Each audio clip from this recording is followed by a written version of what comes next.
Intro तो पहले। अस्सलामुअलैकुम, सच न्यूज के साथ मैं हूं हुमा दुरानी। मैं हूं काशिफ रजा। हेडलाइंस आप जान चुके हैं। अभी आपको बताएंगे कि इस वक्त कराची में मज़ार कायद पर बानी पाकिस्तान कायद आज़म मोहम्मद अली जिन्ना की 72वीं बरसी की तकरीबात जारी हैं।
मज़ार कायद कराची में मज़ार कायद पर सदर ममलिकत डॉक्टर आरिफ अलवी हाजिरी दे रहे हैं और वज़ीर आला मुराद अली शाह भी उनके हमरा मौजूद हैं। कायद आज़म का यौम वफ़ात है आज और कायद आज़म के यौम वफ़ात पर सदर, गवर्नर और वज़ीर आला की मज़ार कायद पर हाजिरी। सदर ममलिकत ने मज़ार पर फूल चढ़ाए और फातिहा ख़्वानी भी की। बानी पाकिस्तान कायद आज़म मोहम्मद अली जिन्ना की आज 72वीं बरसी इंतहाई अक़ीदत व एहतराम से मनाई जा रही है। ये मज़ार कायद के मनाज़िर हैं और इस वक्त तासुरात की किताब में सदर ममलिकत डॉक्टर आरिफ अलवी अपने तासुरात कलमबंद कर रहे हैं, जबकि मज़ार कायद के मनाजिर हैं। वज़ीर आला मुराद अली शाह भी उनके हमरा मौजूद हैं, जबकि सदर और गवर्नर भी हाजिरी दे रहे हैं मज़ार कायद पर। मज़ार कायद के मनाजिर आप देख रहे हैं। सदर ममलिकत डॉक्टर आरिफ अलवी बानी पाकिस्तान कायद आज़म मोहम्मद अली जिन्ना की 72वीं बरसी पर मज़ार कायद पर तासुरात की किताब में इस वक्त अपने तासुरात कलमबंद कर रहे हैं। मेहमानों की यह किताब है जिसमें तासुरात कलमबंद किए जाते हैं और आज बानी पाकिस्तान कायद आज़म मोहम्मद अली जिन्ना की 72वीं बरसी है, जो कि इंतहाई अक़ीदत व एहतराम से मनाई जा रही है। आज इस आजाद मुल्क में हम सांस ले रहे हैं, उनका क्रेडिट बानी पाकिस्तान को जाता है। कायद आज़म मोहम्मद अली जिन्ना की आज 72वीं बरसी है। आज 11 सितंबर है और 11 सितंबर के रोज ही आज वो दुनिया फानी से कूच कर गए थे और आज उनकी वफात का दिन इंतहाई अक़ीदत व एहतराम से मनाया जा रहा है। सदर ममलिकत ने मज़ार पर फूल चढ़ाए हैं, फातिहा ख़्वानी की है। कायद आज़म का यौम वफात है और कायद आज़म के यौम वफात पर सदर, गवर्नर और वज़ीर आला मुराद अली शाह इस वक्त मज़ार कायद कराची में हाजिरी दे रहे हैं। सदर ममलिकत डॉक्टर आरिफ अलवी की जानिब से कायद आज़म की बरसी।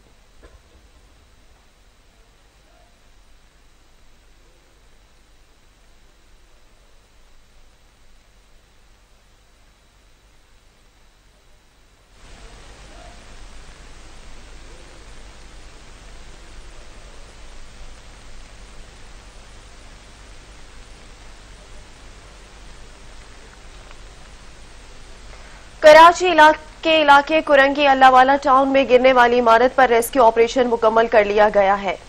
कराची के इलाके आपको बताएं कि अल्लाह वाला में इमारत गिरने का तमाम तरह ऑपरेशन मुकम्मल कर लिया गया है। कराची के इलाके में यह वाकया पेश आया था। कुरंगी अल्लाह वाला टाउन में इमारत गिरने का मामला, गिरने वाली इमारत पर रेस्क्यू ऑपरेशन मुकम्मल हो गया है। रेस्क्यू जराये के मुताबिक इमारत के मलबे में मजीद किसी शख्स के होने की उम्मीद नहीं है। मलबे की मुंतकली के लिए डंपर और लोडर भी तलब कर लिया गया है। कराची में इमारत गिरने का वाकया पेश आया था। कुरंगी अल्लाह वाला टाउन में गिरने वाली इमारत पर रेस्क्यू ऑपरेशन मुकम्मल हो गया है और रेस्क्यू जराये के मुताबिक इमारत के मलबे में मजीद किसी शख्स के होने की उम्मीद नहीं है। मलबे की मुंतकिल के डंपर और लोडर तलब कर लिया गया है।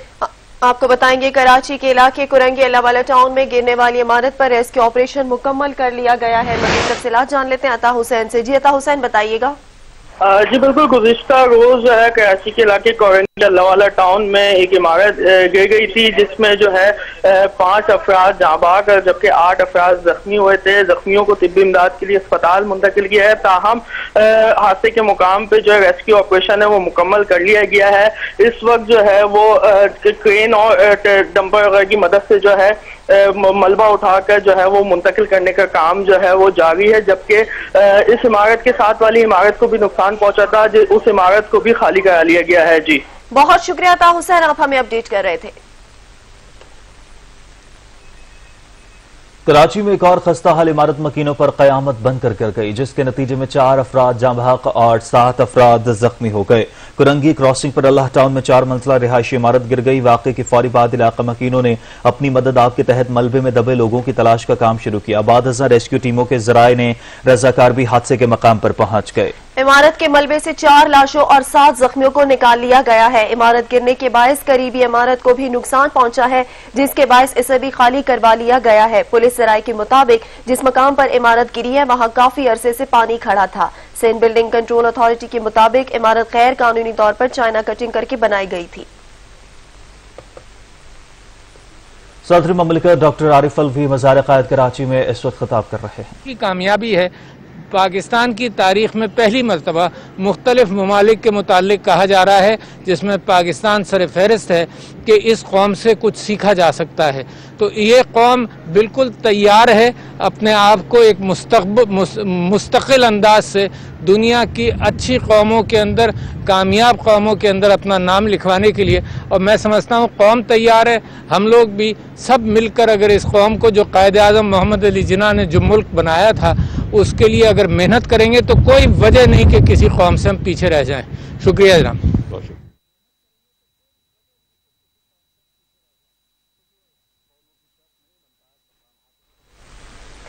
कराची और रंगी टाउन में 4 मंजिला इमारत गिरने से 4 जानें चली गई। 2 दर्जन के करीब अफराद मलबे तले दबे हैं, जिन्हें निकालने की कोशिश की जा रही है। लेकिन शहर की मखदूश इमारतों को कब गिराया जाएगा और गैर कानूनी इमारतों की तामीर की इजाजत देने वालों के खिलाफ कब कार्रवाई होगी, शहरी अमली कार्रवाई के मुंतजर हैं। में एक और इमारत गिर गई। 4 मंजिला इमारत के मलबे तले दबकर कई ख्वाब बिखर गए। कराची इमारतों का जंगल बन गया। एक सरकारी इदारे के सर्वे के मुताबिक शहर क़ायद की 352 इमारतें मखदूश करार दी जा चुकी हैं, जिन्हें फौरी खाली करने के नोटिस भी दिए गए। सर्वे के मुताबिक सदर के इलाके में वाक़े 243 खतरनाक है। लियारी टाउन में 40 ऐसी इमारतों की निशानदेही की गई, जबकि लियाकताबाद टाउन की 27 इमारतें भी खतरनाक इमारतों में शामिल हैं। अंदरूनी शहर और तजारती मरकज में ज्यादातर इमारतें मखदूश करार दी गई हैं, जिसमें सिलावट मोहल्ला की इमारतें भी शामिल हैं। दीवारों पर नोटिस भी चस्पा हैं, जिनमें शहरियों को खबरदार किया गया। कराची में मानसून के दौरान मखदूश इमारतों का शोर सुनाई देता है। लिस्टें भी बनती हैं, लेकिन इसके साथ ही मखदूश इमारतों को गिराने का अमली मुजाहरा कहीं नजर नहीं आता। मखदूश इमारतों के साथ साथ शहर कराची इमारतों का जंगल भी बना हुआ है, जहाँ बिल्डर्स माफिया सरकारी अफसरान के साथ मिलकर गैर कानूनी इमारतें बनाकर शहरियों की जिंदगियों से खेल रहा है। ये सिलसिला सिर्फ कराची शहर तक महदूद नहीं। हैदराबाद में 80 इमारतें मखदूश करार दी गई हैं। मीरपुर खास, सक्खर, लाड़काना में भी 7 इमारतें मखदूश करार दी गई हैं। सवाल ये कि गैर कानूनी इमारतों के इस जंगल की तैयारी में कौन कौन मुलव्वस है? क्या गिरने वाली इमारतों के बिल्डर्स, उन्हें गैर कानूनी तामीर की इजाजत देने वालों के खिलाफ कार्रवाई हुई? गैर कानूनी इमारतों की इजाजत देने वाले, खतरनाक इमारतों की तामीर के लिए नक्शे मंजूर करने वाले कितने लोगों के खिलाफ कार्रवाई की गई? क्या कराची में नक्शे मंजूर करने के लिए सिंध बिल्डिंग कंट्रोल अथॉरिटी अपनी जिम्मेदारियां पूरी कर रही है, या रिश्वत के बदले गैर कानूनी इमारतों की तामीर की इजाजत दी जा रही है? कराची में रवां साल मखदूश इमारतें गिरने के 4 वाकयात पेश आए, जिनमें 50 अफराद अपनी जानों से हाथ धो बैठे। रवां साल शहर क़ायद में 4 मखदूश इमारतें गिर चुकी हैं। इमारतें गिरने के इन वाकयात में इंसानी जानों का भी ज़िया हो गया। साल 2020 में इमारत गिरने का पहला हौलनाक हादसा मार्च के महीने में नाज़माबाद रिजविया सोसाइटी में पेश आया, जो 27 अफराद की जानें ले गया। इस साने की तहकीकात में रिश्वत लेने वाले SBCA के अफसरान को जिम्मेदार करार दिया गया था। दूसरी इमारत रवां साल जून में लियारी खाड़ा मार्केट में गिरी, जिसमें 22 अफराद जाँ बहक हुए। इमारत गिरने का तीसरा वाकया जुलाई के महीने में सिंधी होटल के करीब 5 मंजिला इमारत गिरने का है। इस इमारत को खुशकिस्मती से पहले ही खाली करा लिया गया था, जिसमें कोई जानी नुकसान नहीं हुआ था। और चौथी इमारत आज कुरंगी के इलाके अल्लाह वाला टाउन में गिरी है, जिसमें एक 15 साला बच्चा जाँ बहक और मुतअद्दिद जख्मी हो गए। रेस्क्यू इदारों की जानब से हलाकतों में इजाफे का खदशा जाहिर किया गया है। कराची में स्ट्रीट क्राइम्स की वारदातों में कमी न आ सकी। लौंडी 3 नंबर बाबर मार्केट के करीब मोटर सवार मुलजिमान ने क्लिनिक के बाहर बैठे अफराद को लूट लिया। वारदात की CCTV फुटेज मंजर आम पर आ गई। फुटेज में मुलजिमान के चेहरे भी काबिल शनाख्त है। मजीद जानेंगे शाहिद इजाज से। शाहिद, मुलजिमान के खिलाफ कोई कार्रवाई अमल में लाई गई है? जी बिल्कुल, अभी तक कार्रवाई तो कोई अमल में नहीं लाई गई है। इसके साथ ही आप देख सकते हैं लाडली 3 नंबर में जो पावर मार्केट की करीब जो मोटरसाइकिल सवार के दिन दिहाड़े लूटमार का सिलसिला जारी है। 2 मोटरसाइकिल पर जो है 3 स्ट्रीट क्रिमिनल की क्लिनिक के बाहर बैठे 3 अफराद से जो है मोबाइल छीन कर फरार हुए। बासानी वारदात की सीसी फुटेज में आप देखा जा सकता है कि मुलजिमान के चेहरे भी बात में हो रहे हैं। इसके साथ ही जो मुलजिमान शहरियों से मोबाइल फोन और नकद रकम और दीगर सामान लूट कर बासानी फरार तो हो रही। कराची के अंदर मुख्तलिफ इलाकों की बात की जाती है, वहाँ जो है अभी भी स्ट्रीट क्राइम का सिलसिला जारी है, वारदात जारी, लेकिन पुलिस की तरफ से अभी तक कोई लायमली नजर नहीं आई। दिन दिहाड़े मुसल्लह मुलजिमान की वारदात और पुलिस की कारकर्दगी पर सवाल निशान बताया जाता है। बहुत शुक्रिया शाहिद एजाज, आप हमें अपडेट कर रहे थे। और अब आपको बताएं कि मुल्क में कोरोना के वार जारी है। गुज़िश्ता 24 घंटों के दौरान मजीद 548 केसेस रिपोर्ट हुए। पाकिस्तान में कोरोना मरीजों की तादाद 3,371 हो गई है। मजीद तफसीलात जान लेते हैं सजाद काजमी से। जी सजाद, बताइएगा। तो कोरोना के लिए कमांड ऑपरेशन सेंटर की जानब से जो है ताज़ा आदाद-ओ-शुमार जारी कर दिए गए हैं और पिछले 24 घंटों में 548 जो नए कोरोना के केसेस कम हुए। इसके बाद मजमूई जो तादाद है कोरोना केसेस मुल्क भर में वो 3 लाख से तजावज कर चुकी है और अब मजमूई जो तादाद है वो 3,371 हो चुकी है। पिछले 24 घंटों में 5 नई अमवात के बाद जो अब अमवात की मजमूई जो तादाद है वो 6,370 तक जा पहुंची है। मुल्क भर में अब तक जो है 2,88,206 मरीज जो है कोरोना को शिकस्त देने में कामयाब हुए हैं। अब तक जो सबसे ज्यादा जो केसेज हैं सिंध से रिपोर्ट हुए हैं, जहाँ से 1,31,404 मरीज जो है मजमूई तौर पर अब तक रिपोर्ट हो चुके हैं। पंजाब में देखा जाए तो 97,533 मरीज अब तक रिपोर्ट हुए हैं और KPK से 36,823 हैं। बलोचिस्तान से जो तादाद है बढ़कर 13,282 हो चुकी है। इस्लामाबाद से पिछले 24 घंटों में 28 नए केसेस सामने आने के बाद अब जो मजमूई तादाद है वो 15,832 हो चुकी है और आजाद जम्मू कश्मीर से 2,366 और गिलगित बल्तिस्तान से 3,121 केसेज अब तक जो है उनकी तस्दीक हो चुकी है। जी बहुत शुक्रिया सजाद, आप अपडेट कर रहे थे। जिक्र करेंगे मोटरवे पर पेश आने वाले इंसानियत सोज वाक़ये का, जहां मेडिकल रिपोर्ट में खातून के साथ ज्यादती की तस्दीक हो गई है। खातून के DNA टेस्ट फ्रांसिक के लिए भिजवा दिए गए हैं। करीबी इलाके से 12 मुश्तबा अफराद को भी हिरासत में ले लिया गया है। वजीर आज़म इमरान खान ने वाक़ये का नोटिस लेते हुए IG से रिपोर्ट तलब कर ली।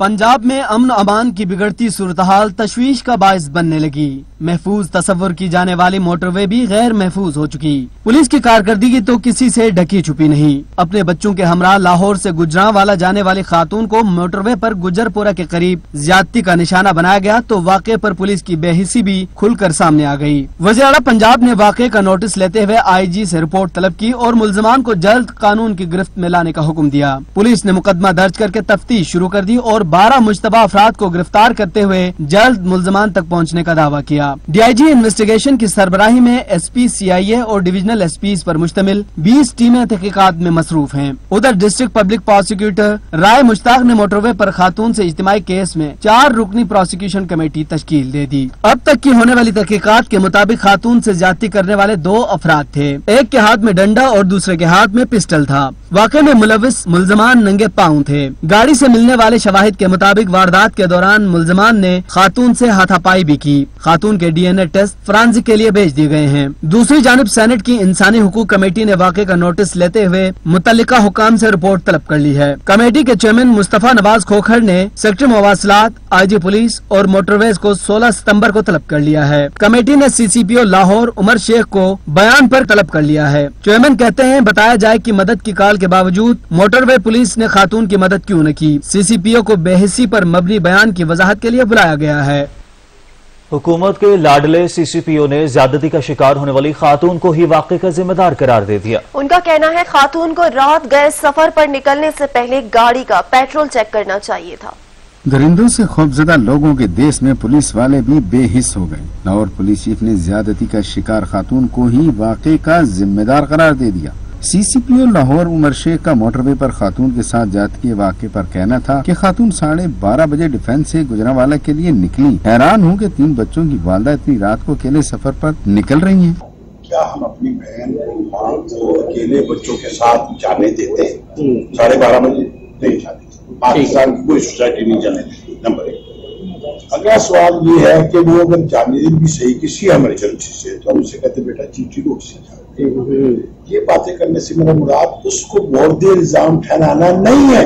मुझे इतना ही दुख हुआ है, खुदा की कसम, जैसे मेरी अपनी बच्ची हो वजह। और उसी पर्सपेक्टिव में मैंने कहा है कि अपनी बच्चों का, हमारा ये मुआशरा जनरली इस तरह का नहीं है, तो हमें एक मैसेज है टू द जनरल पब्लिक कि इसके ऊपर प्रिकॉशंस करनी चाहिए। जहां तक हमारी जिम्मेदारी है, हमने उससे पहलू तय ही नहीं की, किसी फोरम पे नहीं की। मैंने कहा ये हमारी जिम्मेदारी है, हम इसको पूरा करेंगे। सीसीपीओ उमर शेख के बयान के बाद सोशल मीडिया पर तूफान खड़ा हो गया। लोगों की बड़ी तादाद ने उन्हें तनकीद का निशाना बनाया और उनको फौरी तौर पर ओहदे से हटाने का मुतालबा किया। सोशल मीडिया पर सार्फिन ने सीसीपीओ लाहौर को ओहदे से हटाने का मुतालबा किया। सीनियर सहाफी हामिद मीर का कहना है कि मोटरवे पर गैंग रेप का शिकार होने वाली खातून का ख्याल था कि वो रियासत मदीना की रिहायशी है। वजीर आजम इमरान खान के भांजे और मारूफ वकील हसन नियाजी ने कहा कि यह वक्त उस्मान बुज़दार के जागने का है। साफी एहतशाम मुल्क ने कहा कि सीसीपीओ को ऐसा बयान देने पर शर्म आनी चाहिए। एक सारिफ ने कहा कि जब एक आला पुलिस अफसर मुतासरा शख्स को जुल्म का जिम्मेदार करार दे सकता है, तो फिर तसव्वुर करें कि जूनियर पुलिस अफसरान ज्यादती के शिकार अफराद के साथ क्या सलूक करते होंगे। कुछ देर बाद सीसीपीओ को हटाओ हैश ट्रेंड करने लगा और उन्हें ओहदे से हटाने का मुतालबा जोर पकड़ गया है। शहरों में इंसान नुमा भेड़ियों का खौफ बढ़ने लगा। हर वाकये के बाद पुलिस की बेहिसी से कई सवालात जन्मने लगे। पुलिस की खामोश तमाशाई बनने से मासूम बच्चे और खवातीन घर से बाहर निकलने से घबराने लगे हैं। शहरों में इंसान नुमा भेड़ियों का खौफ बढ़ने लगा। कराची के बाद लाहौर और इस्लामाबाद में खवातीन के खिलाफ तशद्दुद के वाकयात, बच्चे और खवातीन घरों से बाहर निकलने से घबराने लगे। लाहौर के करीब मोटरवे पर खातून के साथ इज्तिमाई ज्यादती के वाकया ने पूरी कौम को झंझोड़ कर रख दिया। गुज़िश्ता 7 रोज में 5 वाकयात रूनुमा हो चुके हैं। कराची में 2 बच्चों से ज्यादती और कत्ल, गुजरात में ज्यादती के बाद कत्ल और अब लाहौर में बच्चों के सामने मां से इज्तिमाई ज्यादती का वाकया। इस्लामाबाद में साइकिल सवार खातून को हरासा किया गया। एक रिपोर्ट के मुताबिक खवातीन के खिलाफ पुरतशद्दुद वाकयात में इजाफा लॉकडाउन के इतलाक के साथ शुरू हुआ था, जो अभी तक नहीं थम सका। तंजीम के मुताबिक खवातीन के खिलाफ जराइम के 90% वाकयात शहरों में पेश आ रहे हैं। पाकिस्तान में रवां साल में बच्चों के साथ ज्यादती के 100 से ज्यादा केसेस सामने आए हैं। इनमें 61 केसेस सिर्फ मार्च में रिपोर्ट हुए। तहफ़्फ़ुज़ निस्वा यूनिट के मुताबिक पंजाब में साल 2018 में खवातीन के साथ ज्यादती के 2937 वाकयात पेश आए थे, जबकि साल 2019 में खवातीन से ज्यादती के वाकयात में मजीद इजाफा हुआ और ये तादाद बढ़कर 3387 हो गई। खबरें और भी होंगी एक ब्रेक के बाद, हमारे साथ रहिएगा। बानी पाकिस्तान कायद-ए-आज़म मोहम्मद अली जिन्ना का 72वां यौम वफात इंतहाई अकीदत और एहतराम से मनाया जा रहा है। बरसग़ीर में आज़ाद मुस्लिम मुमलिकत के क़याम का देरीना ख्वाब 14 अगस्त 1947 को शर्मिंदा ताबीर हुआ। इसकी ताबीर एक फर्द वाहिद का चश्मे करिश्मा सास का नतीजा थी और वो फर्द वाहिद कायद-ए-आज़म मोहम्मद अली जिन्ना थे। कायद ने इस मुल्क की तश्कील के लिए अपनी मोहलिक बीमारी को छुपाए रखा, इससे पाकिस्तान की तख्लीक में आड़े नहीं आने दिया।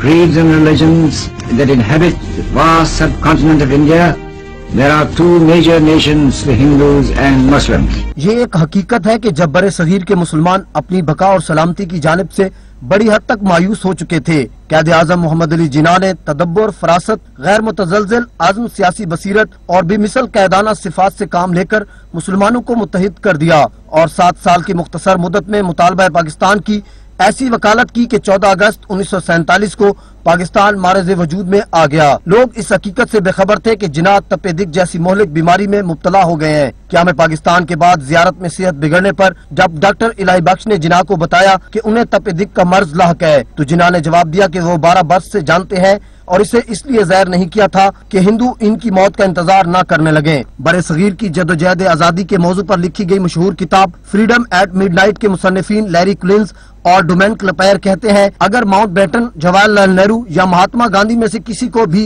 इस गैर मामूली राज का इल्म हो जाता जो बम्बई के एक मशहूर तबीब डॉक्टर JAL पटेल के सीने और दफ्तर में महफूज था, तो शायद पाकिस्तान कभी वजूद में न आता। ये राज जिन्ना के फेफड़ों की एक एक्सरे फिल्म थी। डॉक्टर पटेल ने जिन्ना की दरखास्त पर इन एक्सरेज के बारे में कभी किसी को कुछ न बताया। माउंटबेटन ने कैद आजम की वफात की खबर सुनकर कहा था कि सारी ताकत जिन्ना के हाथ में थी। अगर किसी ने उन्हें बताया होता कि वो बहुत कम अरसे में ही फौत हो जाएंगे तो मैं हिंदुस्तान को तकसीम न होने देता। रास्ते का पत्थर सिर्फ मिस्टर जिन्ना थे। पाकिस्तान बनने के बाद नवमौलूद मुमलिकत के मसाइल ऐसे न थे जिनको कायदे आजम नजरअंदाज कर देते या दूसरों पर छोड़ देते। पाकिस्तान की दाखिला और खारजा पॉलिसी का तयन और इस पर अमल दरामद यकीनी बनाना, आइन साज असम्बली, सरकारी मुलाजमीन और मुसल्लह अफवाज को न सिर्फ उनके फराइज से आगाह करना बल्कि उनको ये बावर कराना कि कौम उनसे क्या तवक्कुआत रखती है। ऐसे मसाइल पर भरपूर तवज्जो दी। कायदे आजम अपनी अलालत के सबब क़याम पाकिस्तान की पहली सालगिरह की तकरीबात में शिरकत से माजूर थे। इस मौके पर आपने कौम के नाम एक पैगाम में फरमाया, पाकिस्तान का क़याम एक ऐसी हकीकत है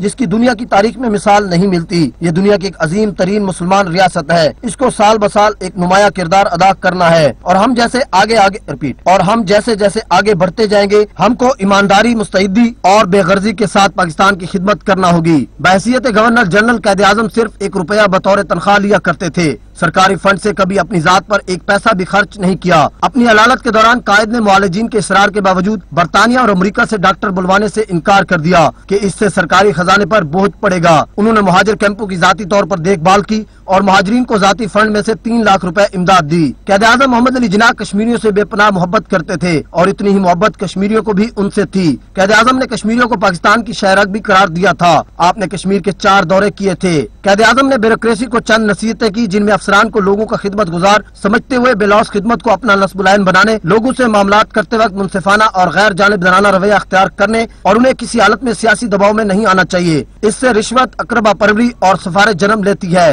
ब्यूरोक्रेट कायद के फरामीन को फरामोश करके जाती मफादात की तरफ राग़िब हो गए। नतीजा ये निकला कि मुल्क को अरबों डॉलर के कर्जों के बोझ तले दबा दिया और लूट खसूट में मशगूल हो गए। कायदे आजम जैसा पाकिस्तान चाहते थे, इसके लिए जरूरी है कि हम आज एक बार फिर कायदे आजम के फरमुदात का जायजा ले और मुल्क को कौम के मफादात के लिए उन्हें मशले राह बनाए, क्योंकि हकीकी और एक ही पाकिस्तान वही था जिसके खतूत कायदे आजम इस्तवार कर गए थे। और अब आपको खबर देंगे कि लाहौर के इंसदाद दहशतगर्दी की अदालत ने नैब ऑफिस में मरियम नवाज को पेशी के मौके पर हंगामा राय केस में मोहम्मद सफदर की अबूरी दरखास्त जमानत में 16 सितंबर तक तौसी कर दी है। लाहौर के इंसदाद दहशतगर्दी की अदालत ने नैब ऑफिस में मरियम नवाज की पेशी के मौके पर हंगामा राय केस में मोहम्मद सफदर की अबूरी दरखास्त जमानत में 16 दिसंबर तक तौसी कर दी है। आपको बताएंगे लाहौर की इंसदाद दहशतगर्दी की अदालत ने नैब ऑफिस में मरियम नवाज की पेशी के मौके पर हंगामा राई केस में मोहम्मद सफदर की अबूरी दरख्वास्त जमानत में 16 सितंबर तक तौसी कर दी है। मजीद तफसीलात जान लेते हैं इजलाल हैदर से। जी इजलाल, बताइएगा। जी, इंसदाद दहशतगर्दी की अदालत में कैप्टन सफदर की अबूरी दरख्वास्त जमानत पर केस की समाअत हुई और अदालत ने कैप्टन रिटायर्ड सफदर की अबूरी दरख्वास्त जमानत में 16 सितंबर तक तौसी कर दी है। कैप्टन सफदर अदालत में हाजिरी के लिए पेश हुए थे और कैप्टन सफदर की जानिब से एडवोकेट हारून भुट्टा ने अदालत में दलाइल दिए थे। इंसदाद दहशतगर्दी अदालत के जज अरशद हुसैन भुट्टा ने दरख्वास्त जमानत पर समाअत की थी। इससे कबल सेशन अदालत नैब ऑफिस हमला केस में कैप्टन सफदर समेत 16 मुल्जमान की दरख्वास्त जमानतें जो है उसकी 780 की बिना पर मनसूख कर चुकी थी और अब कैप्टन सफदर पर हंगामा आराई और इश्तिहाल अंगेजी कराने का इल्जाम भी आयद है। जी बहुत शुक्रिया इजलाल हैदर, आप हमें अपडेट कर रहे थे।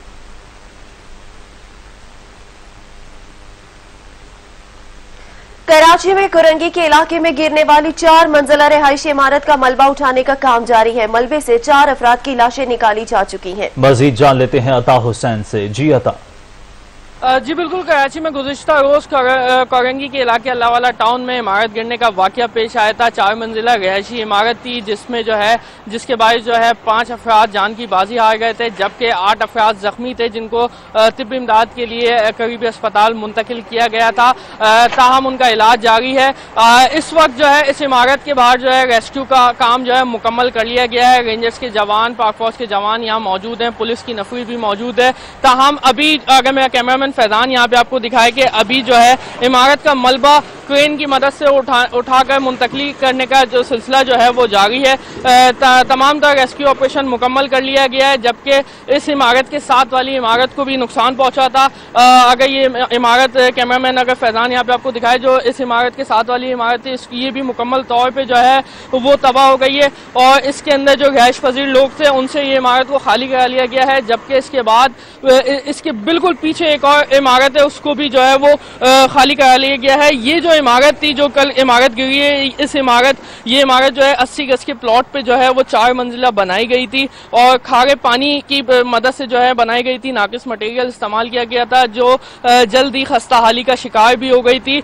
इस इलाके के अंदर ऐसी बहुत सी इमारतें हैं जिनको मखदूश भी करार दिया गया, मगर यहाँ पे जो है गैर कानूनी तामीरात का सिलसिला जो है वो तेजी से जारी है और 60 से 80 गज के प्लॉट के ऊपर जो है 5-5, 6-6 मंजिला इमारतें तामीर कर दी जाती हैं, जो हादसात का सबब बनती हैं। जी शुक्रिया अता हुसैन। जबकि दूसरी तरफ पेशावर की सड़कें टूट फूट का शिकार हैं, तामीराती काम भी ना होने के बराबर है, जिसकी वजह से शहरियों को शदीद मुश्किलात का सामना है। मजीद तफसीलात जानेंगे अवैस महमूद से। जी अवैस महमूद।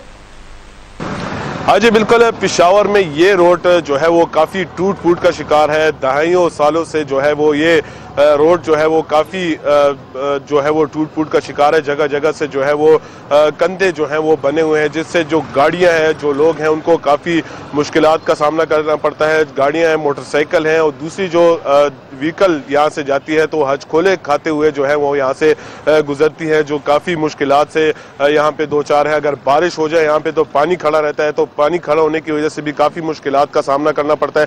अगर मेरा कैमरामैन आपको ये रोड दिखा सके तो आप देख सकते हैं कि ये काफ़ी रोड जो है वो टूट फूट का शिकार है। यहाँ पे जो मोटरसाइकिल है, गाड़ियाँ हैं जो वो हज खोले खाते हुए जो है वो यहाँ से गुजरती है। काफ़ी तकलीफ दे जो है उनके लिए होता है, जबकि यहाँ पे आबादी भी जो है वो बढ़ चुकी है, जिसकी वजह से यहाँ के रिहायशियों को भी काफ़ी मुश्किलात का सामना करना पड़ा है।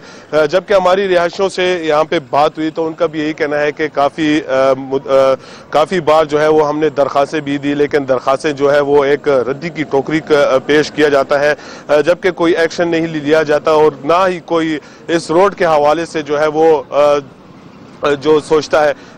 इस रोड पे जो है वो काफ़ी ट्रैफिक भी होती है, क्योंकि ये गुलबार का एरिया है। पेशावर के इलाके गुलबार से होते हुए जो है दलजार रोड पे जाता है और दलजार रोड से जो है वो एक रास्ता जो है नगरी की तरफ जाता है और दूसरा जो है रिंग रोड की तरफ जाता है और काफ़ी यहाँ पे व्हीकल जो है वो यहाँ पे मौजूद होती हैं। गाड़ियों का रश भी होता है, रिक्शे भी होते हैं, मोटरसाइकिलें भी होती हैं, काफ़ी आबादी भी है यहाँ पे। लेकिन इस बारे में, इस रोड के बारे में अभी तक कोई नहीं सोच रहा। तभी जो रिहायशी हैं उनका भी यही कहना है कि हुकूमत जो है वो इस रोड के हवाले से दोबारा सोचे, क्योंकि ये कई दहाइयों से जो है वो ये रोड जो है वो नहीं बना और ना ही जो इस रोड के बारे में सोचा गया है और ना इसको ठीक किया गया है, जिसकी वजह से उनको काफ़ी मुश्किलात का सामना करना पड़ा है। अवैस महमूद आप अपडेट कर रहे थे, आपका शुक्रिया। शहर इक्तदार में इंतजामिया की गफलत ने बच्चों की तफरीह का जरिया भी उनसे छीन लिया। इस्लामाबाद के सेक्टर G72 में पार्क खस्ता हाली का शिकार है। खेलने से महरूम बच्चे हसरत से टूटे हुए झूलों को देखते हैं। रिपोर्ट करेंगे सहरिश खान। पार्क बच्चों की तफरीह का बड़ा जरिया समझे जाते हैं। वफाकी दारुल हुकूमत में बच्चों के पार्क टूट फूट और खस्ता हाली का शिकार हैं। लाइट का भी मुनासिब बंदोबस्त नहीं है। कोरोना के बायस बंद पार्क खुलने के बाद उन पर कोई तवज्जो नहीं दी गई। रिहायशी सेक्टर्स में बनाए गए पार्क की देखभाल करना इंतजामिया भूल चुकी है। सेक्टर G72 में दिहाइयों कबल बनने वाले पार्क खंडरात का मंजर पेश कर रहे हैं। सारे झूले टूटे हुए, यहाँ पे कोई ठीक भी नहीं करता कोई। हम खेलने के लिए आते हैं तो यहाँ पे झूले सारे टूटे हुए, हमें बैठने की कहीं जगह नहीं है, यहाँ पे कोई आता ही नहीं है झूले सही करने के लिए। बच्चे कहते हैं कि पार्क में झूले टूट फूट का शिकार हैं, जिनकी मुरम्मत कभी नहीं हुई और न ही किसी ने सफाई करने की जहमत की है। न ही झूले उनको ठीक करवाते हैं, न ही झूलों को सही करवाते हैं। हम यहाँ पे खेलने आते हैं, यहाँ पे कोई झूले नहीं लगाता है, सारे झूले टूटे हुए होते हैं। इस्लामाबाद के बासियों का कहना है कि इंतजामिया को पार्क की मुरम्मत और देखभाल के लिए मुतअद्दिद बार शिकायत कर चुके हैं, लेकिन इनकी हालतें जार जूं की तू हैं। इस्लामाबाद में इंतजामिया की अदम तवज्जो के बायस बच्चों के खेलने के पार्क खस्ता हाली का शिकार हैं। यहाँ के बासी कहते हैं कि दिहाइयों पहले बनने वाले इन पार्क्स में नए झूले तो कभी लगाए ही नहीं गए, जबकि पुराने झूले भी टूट फूट का शिकार हो चुके हैं। कैमरामैन अरशद हुसैन सत्ती के साथ सहरिश खान, सच न्यूज, इस्लामाबाद। मजीद खबरें भी बुलेटिन का हिस्सा होंगी, मगर एक ब्रेक के बाद। आप रहिए सच न्यूज के साथ। पेशावर शहर में आए रोज भिखारियों की बढ़ती तादाद ने आवाम की मुश्किलात में इजाफा कर दिया है। हर जगह पेशावर गदागर टोलियों की शक्ल में शहरियों से सदका खैरात के नाम पर पैसे बटोरते दिखाई देते हैं। मजीद जानते हैं वाजिद शहजाद से। जी वाजिद।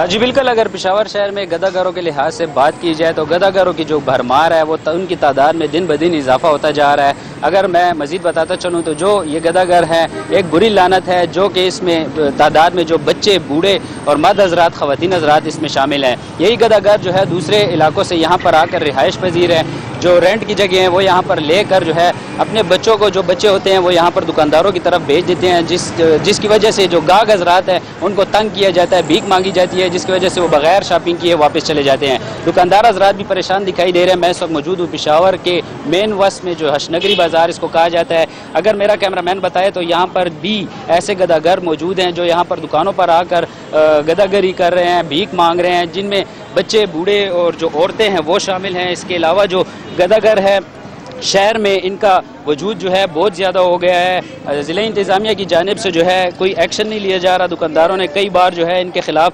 दरख्वास्तें भी दी गई हैं, ताहम अभी तक कोई इनके खिलाफ एक्शन नहीं लिया जा रहा।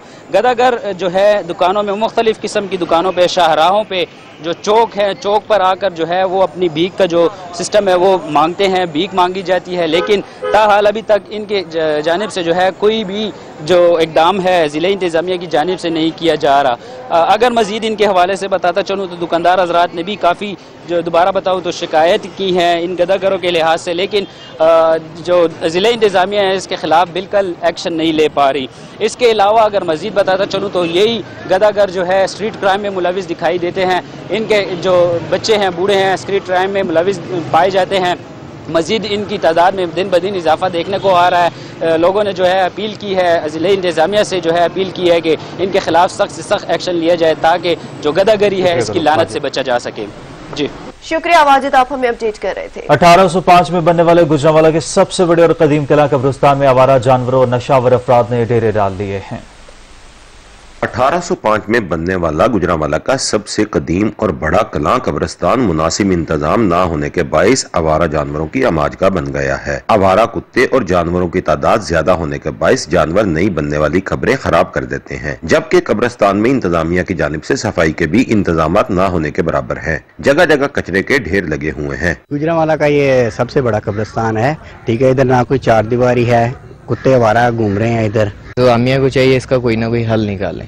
और भी जानवर हैं अब दूसरे भी, लेकिन ये कुत्ते जो है ना काफी खराब कर देते हैं कब्रों को, नहीं बनी होती है उनके ऊपर चढ़ जाते हैं।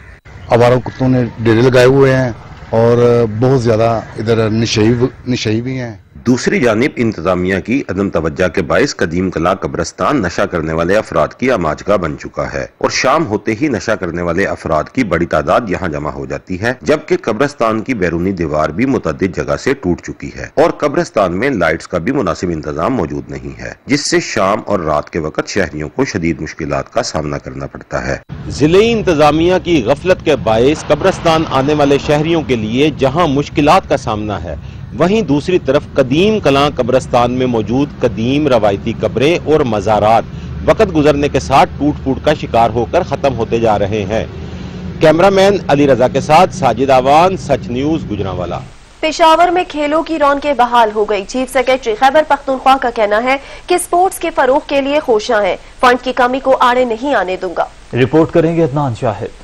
Khyber Pakhtunkhwa under 21 games inter regional swimming championship का आगाज chief secretary Khyber Pakhtunkhwa doctor Kazim Niaz ने कर दिया। कईम स्टेडियम में होने वाले मुकाबलों में 82 स्विमर्स हिस्सा ले रहे हैं। Chief secretary Khyber Pakhtunkhwa doctor Kazim Niaz ने मीडिया से बात करते हुए कहा कि कोरोना वबा की वजह से आर्जी तौर पर गेम्स मुअत्तल कर दी थी, ताहम खेलों की सरगर्मियां एक बार फिर शुरू हो गई है। कोविड-19 की वजह से जो एक आर्जी तातुल आया था वो अल्हम्दुलिल्लाह अब दूर हो गया, लेकिन मेरी आपसे गुजारिश यही है कि ये कोविड-19 कम हुआ, ख़त्म नहीं हुआ।